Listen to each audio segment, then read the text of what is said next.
Donc, en plus, dans ton livre, Mythes et manipulations de l'histoire africaine, comme je disais en préambule, on est confronté quand même à une espèce de doxa qui concerne l'histoire de l'Afrique, avec tout un tas de sujets mélangés, justement, qu'on abordera ce soir sur la colonisation, l'esclavage, le Maghreb, l'Afrique du Sud, enfin l'empire colonial, ça c'est vraiment un gros morceau. Et toi, tu remets en cause, en fait, quand même, un certain nombre de... Comment on pourrait dire de poncifs. De poncifs, voilà, qui ont été établis depuis longtemps, mais qui sont en plus enseignés. Ah oui. Ce sont pas... c'est ce qu'on forme. Je veux dire, c'est une pensée à laquelle on formate les gens. C'est l'histoire officielle. C'est l'histoire officielle, voilà, c'est l'histoire officielle. Et toi, tu remets en cause donc cette histoire officielle sur tout un tas de sujets. Alors, depuis les origines. Depuis les origines, voilà. Depuis les origines. Alors déjà, y en a un. Bon, alors on va mettre les pieds dans le plat direct. C'est la fameuse, comment dire, antériorité donc des Noirs sur l'histoire égyptienne et le. Alors les travaux de Cheikh Anta Diop, parce que c'est un peu le péché originel, ça. Oui, alors Cheikh Anta Diop, soyons clairs, moi je veux pas vexer les jeunes camarades africains, il y a l'université Cheikh Anta Diop à Dakar, etc. Bon, je veux pas casser une idole, c'est pas du tout ça. Je veux remettre les choses dans le contexte. Cheikh Anta Diop écrivait dans les années 1950. Oui. Bon. L'histoire a complètement évolué depuis. Dans les années 1950, l'archéologie africaine balbutiait. Il n'y avait pas d'études génétiques. Non. La lexico-statistique appliquée à l'archéologie des langues n'existait pas. Donc, Cheikh Anta Diop est parti sur une intuition avec des rapprochements totalement artificiels. Par exemple, il a dit, oui, l'Égyptien est proche du sérère. Oui, tout à fait. Bon. Et il va prendre des duplications de toponymes et il va rapprocher cela. Par exemple, Serre, Sar, etc. Or, c'est un contresens complet. Parce que depuis, il y a eu des études qui ont été faites sur la lexico-statistique, sur l'origine des langues. Or, le sérère appartient à une famille linguistique qui n'est pas la famille de l'égyptien.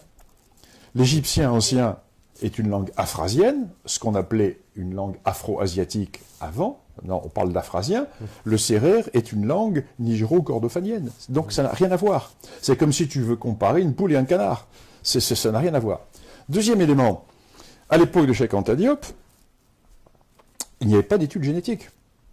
Or, les travaux de la génétique ont montré aujourd'hui que les anciens Égyptiens, dans la partie qui a créé l'ancienne Égypte, c'est-à-dire au nord de la première cataracte, c'est des Berbères.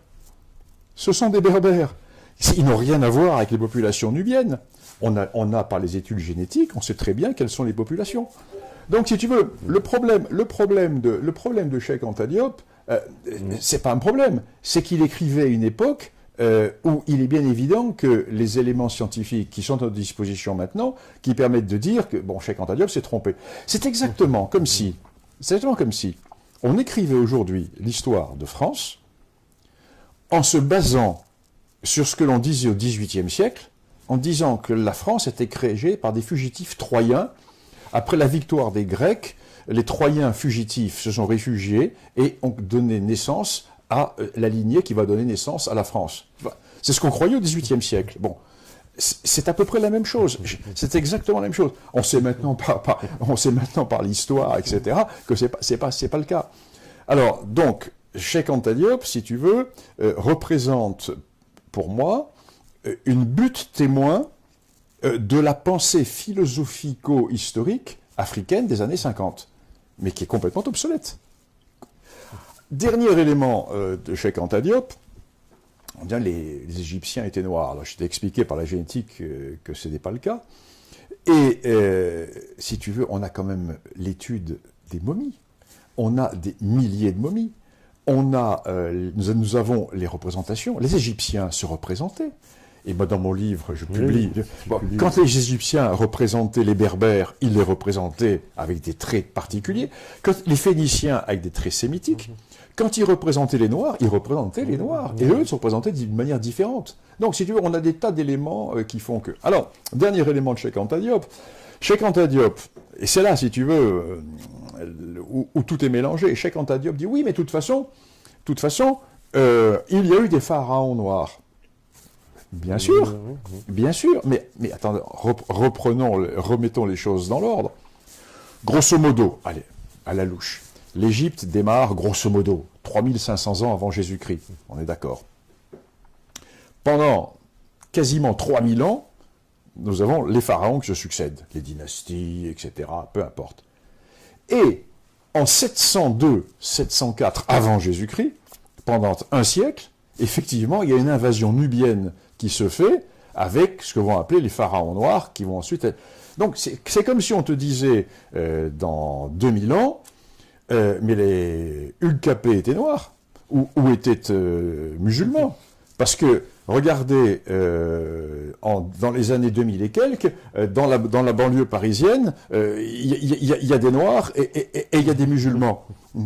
Donc la France d'Ulkapé a été créée par des noirs ou par des musulmans. On est dans le syllogisme le plus complet, tu comprends? Alors, j'ai un grand respect pour Cheikh Anta Diop. Parce que Cheikh Anta Diop a été c'est un précurseur, Cheikh Anta Diop, parce que c'est un homme qui n'avait pas les formations scientifiques que l'on a maintenant, mais on ne peut pas reprocher à quelqu'un des années 50 de ne pas connaître les techniques archéologiques et de lexicostatistique et des études par les gènes que l'on utilise maintenant comme science auxiliaire de l'histoire. Mais il a eu, si tu veux, une idée assez géniale, qui était de montrer une sorte de globalité il a postulé une civilisation africaine. Bon, il s'est trompé. Il a postulé également que toutes les découvertes... En fait, le postulat de Cheikh Anta Diop, c'était l'Égypte a tout inventé, or l'Égypte est des Noirs. Donc, l'Afrique a apporté la civilisation. Bon, non, c'est terminé, on n'en parle plus. Alors Martin Bernal a essayé ensuite avec Black Athena de reprendre ça, mais il a été complètement liquidé par les livres de Lefkowitz, etc. Livres non traduits en français d'ailleurs. Les anglo-saxons ont fait litière. Enfin, bon, on le savait depuis toujours. Voilà pour Cheikh Anta Diop.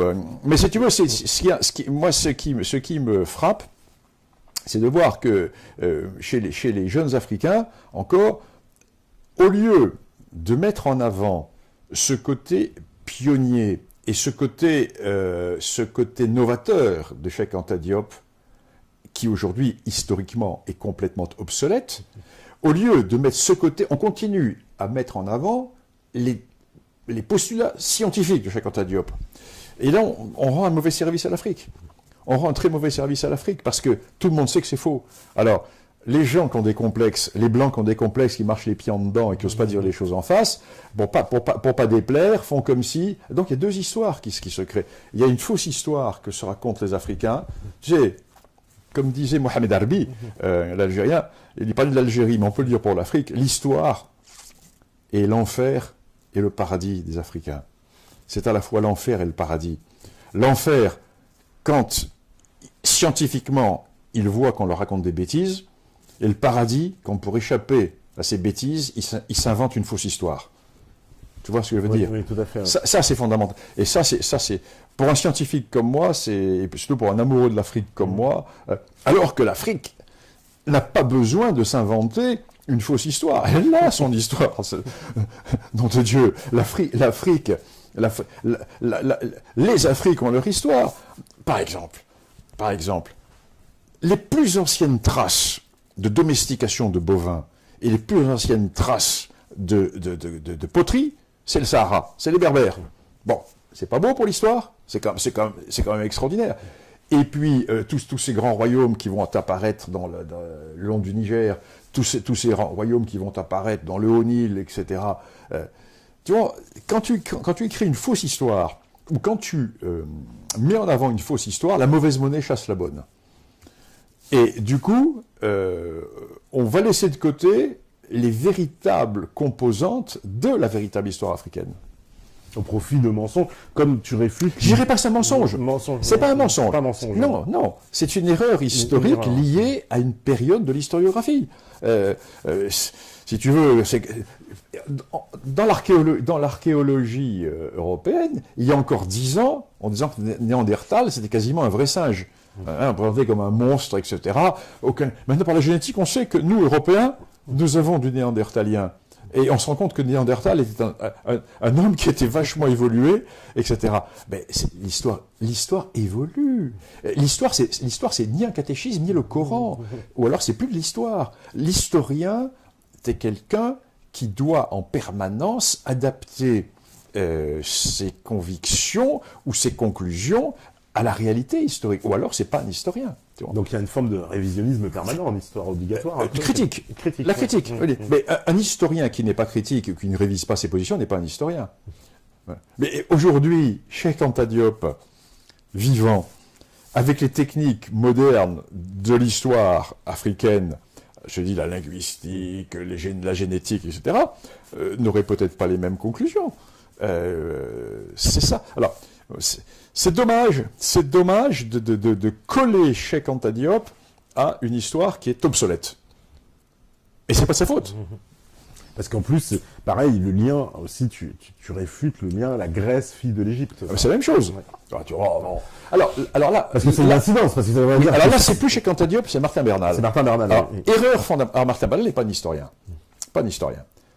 Martin Bernal confond origine et influence. Ça, c'est grave. Comment ? Parce que personne n'a jamais dit qu'il n'y avait pas eu d'influence dans la civilisation grecque. Il est évident que la grecque, placée où elle était, avait des contacts avec le Moyen-Orient, Mésopotamie, avait des contacts avec l'Égypte, etc. Mais pas des origines. Or, Martin Bernal parle des origines. Alors, au point de vue scientifique, c'est une faute terrifiante de confondre influence et origine. C'est pas sérieux, c'est pas un historien, de toute façon. Tu vois ce que je veux dire ? C'est important, ça. Oui, parce que idéologiquement, après, ça prend alors, sens. Si tu confonds influence et origine, eh ben c'est bon. Alors, je reviens à la France. Tu fais du rap, toi. Oui. Tu fais du rap. Bon, alors tu fais du rap, donc ton rap va avoir une influence sur la culture française, peut-être, mais c'est pas l'origine de la culture française. Hein ? Bien sûr. Tu es d'accord ? Complètement. Ouais. Influence, origine. Ouais. Ça, c'est le b.a.-ba du métier d'historien. Bernal n'est pas historien, donc